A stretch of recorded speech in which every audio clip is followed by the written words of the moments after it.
So good day everyone. So today I'll be reporting about the analyzing environment using the 7 environmental principles. So but before we start, let me check the attendance first. Mayor. Okay, thank you.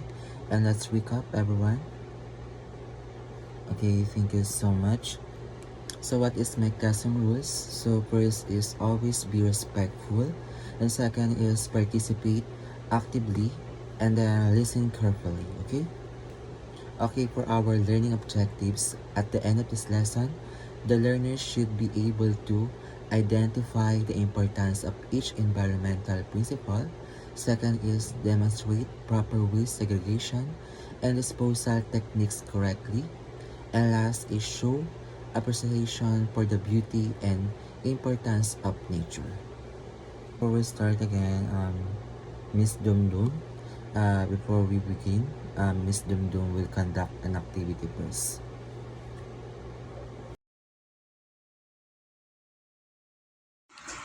Good day everyone, I am April Jane Dumdum, the co-teacher of Mr. Jen Vertawi, and for today, before we start our discussion, let's have a game. So the title of this game is Agree or Disagree.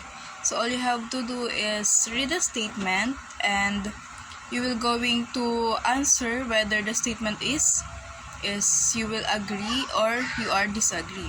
So the first one is throwing small pieces of trash anywhere is acceptable as long as it is only one piece. So do you think you will agree or disagree on this statement? Okay, so syempre this is disagree because hindi pwede tayo magtapon ng mga basura sa kung saan at kailangan tinatapon natin yung mga basura sa tamang basurahan. And then the second statement is every person, even students, can help protect and improve the environment. Do you agree or disagree? So syempre agree kasi lahat naman ng tao is kayang makatulong o makapagprotekta ng ating environment sa pamamagitan ng mga simpleng pagtapon ng mga basurahan, ganyan. And then the third one, dalawa lang pala. Okay, for our learning objectives, at the end of this lesson, the learners should be able to identify the importance of each environmental principle. Second is demonstrate proper waste segregation and disposal techniques correctly. And last is show appreciation for the beauty and importance of nature. So for our introduction, the world is facing an environmental crisis. Climate change is melting glaciers and raising sea levels. Forests are disappearing at a rate of 13 million hectares per year.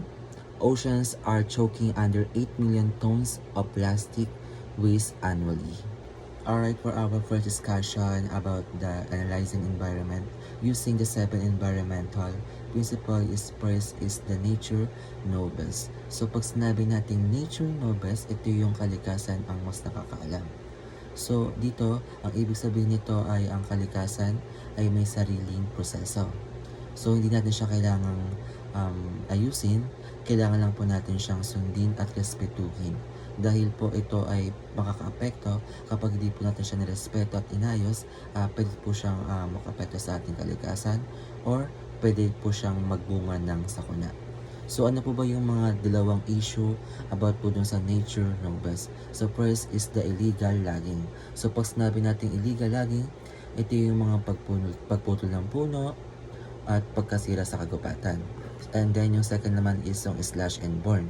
So pag sinabi natin slash and burn, ito yung mga pagsunulog sa kagubatan. So ano po ba yung magiging epekto po nito kapag ito ay pinagpatuloy pa rin ng mga tao? So possible po dito ay mawalan po ng flood control.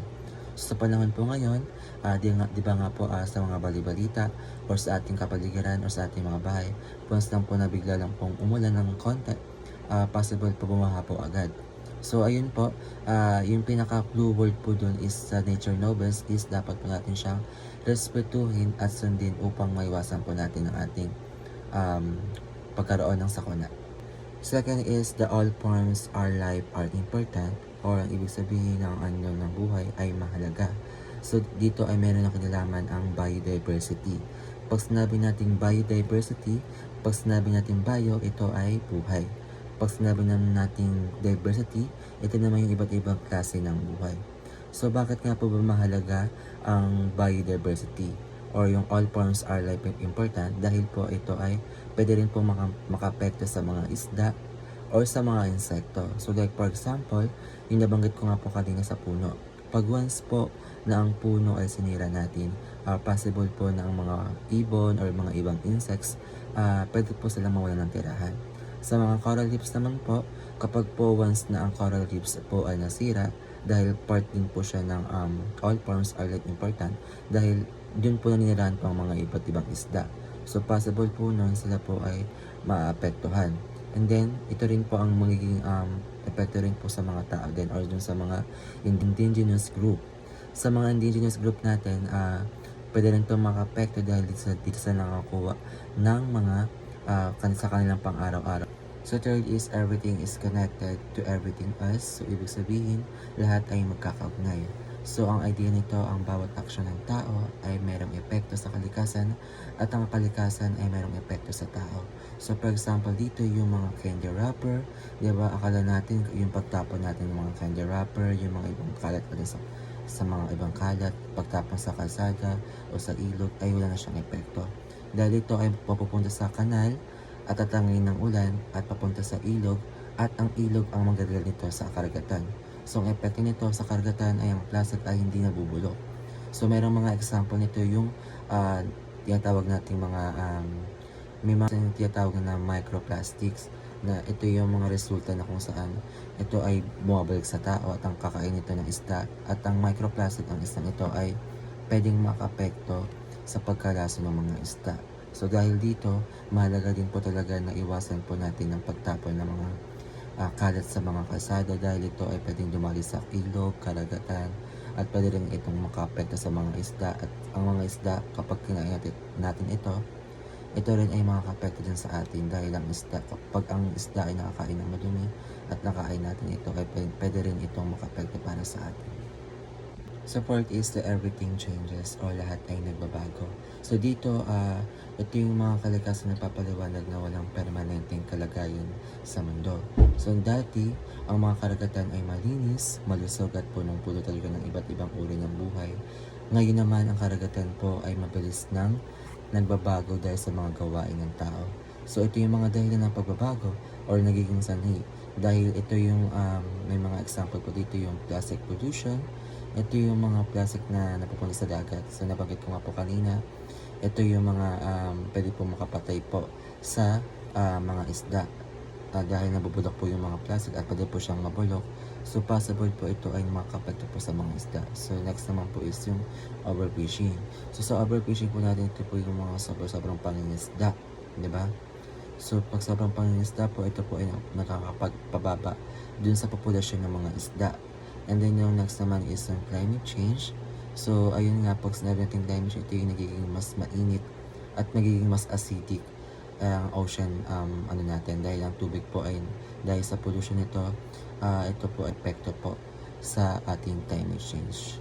So next is everything must go somewhere. So ito yung nangangulaga na ito yung mga toneladang tayong tinatapon at hindi nabubulok. So ito ay nakasira sa ating pollution. For example, yung sa katubigan natin, yung sa hangin, at ito ay nagiging methane din at ito ay nagdulot ng microplastics. So next is nature is beautiful. So ibig sabihin ito, ang ating kalikasan ay napakaganda talaga at ito ay kaloob ng Panginoong Diyos. So ano nga po ba nagiging issue kung bakit po pumapangit ang ating kalikasan? So first is yung dynamite. So ito, diba, ito yung nagiging common kung bakit namamatay yung mga isda. So second is yung mga coral reefs natin na sinisira ng mga tao. At ito ay tinitirahan ng mga isda. At possible din namamatay din yung mga isda dahil sinisira din ng mga tao yung mga tirahan ng mga isda. At syempre yung mga illegal logging, yung pagkasira sa ating mga kalikasan, kagubatan, at yung mga slash and burn, yung pagkasunog ng mga kagubatan. So dahil dito, pumapangit ang ating kalikasan. So paano po natin siya pangangalagaan at palahin sa pamamagitan po ng pag-alaga sa kalikasan at iwasan po natin yung mga ganyong pagkakasira sa ating sa ating kalikasan. And now that we're done with the discussion, let's have the activity time. So, our activity is entitled Community Action Plan. So, all you have to do is, siguro individual na lang to. All you have to do is, you have to do a community action plan. So, meron tayong example dito na tree planting, clean up drive, recycling program, waste segregation campaign, and water or energy conservation program. So, ang gagawin nyo lang is, kailangan nyo gumawa ng community action plan na makakatulong sa ating lahat na kapag may mga disaster, ganyan. And then for the quiz, ayan, we have here the 5 or 10 multiple item choice quiz. So, send na lang to sa GC para sagutan ninyo. So, ayun, that's all. Again, I am April Jane Dumdum, the co-teacher of Mr. Denver Tawi. Thank you, everyone.